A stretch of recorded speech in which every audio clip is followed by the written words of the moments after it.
flowers, poinsettia flowers. We're going to use the tip 366, which looks like this. Of course, you can use smaller ones with a tip 352 if you'd like. Just place it in a bag. And what I have here, I've got two different colors. I've got the same red that I used for the candles. And then I also have, let me stir this up again, then I also have burgundy color. So let me stir this one up. Okay, so I can give my flowers a little bit of variation of color. So what I do first is I take the burgundy and I just hold on to the tip inside the bag. Get a hold of it here. There we go. And then I just take it, and where this point is right here, I'll just go ahead and take the burgundy buttercream and just kind of draw it right up that area.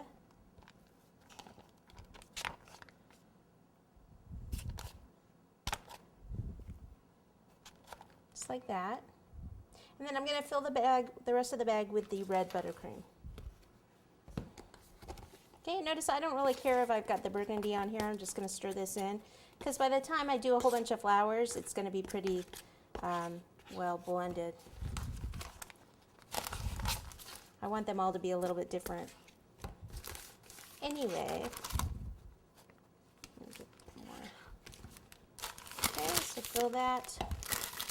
The view on the bags, the parchment bags fold in here, and then roll this down, scrunch it. And then what I do is I squeeze it out first. See, that's all pretty much burgundy right there. Let's flip it over. See there, I've got the red and the burgundy, so I'll be using that side first.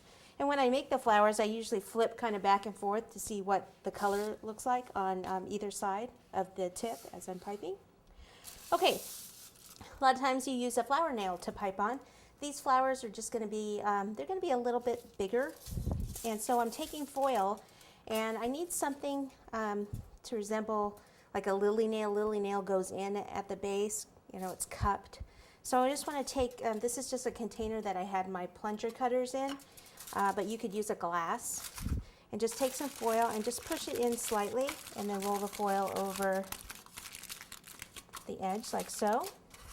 And then we'll take this, let me just make sure I have the wrong side, the right side. There we go. And I want to squeeze, and then pull out one petal. I'm going to do 6, 2, 3, 4. I'm leaving the center just open a little bit. 5 and 6. And then I'll come back in between the two and squeeze another one. 1, 2, 3, 4, 5, and 6.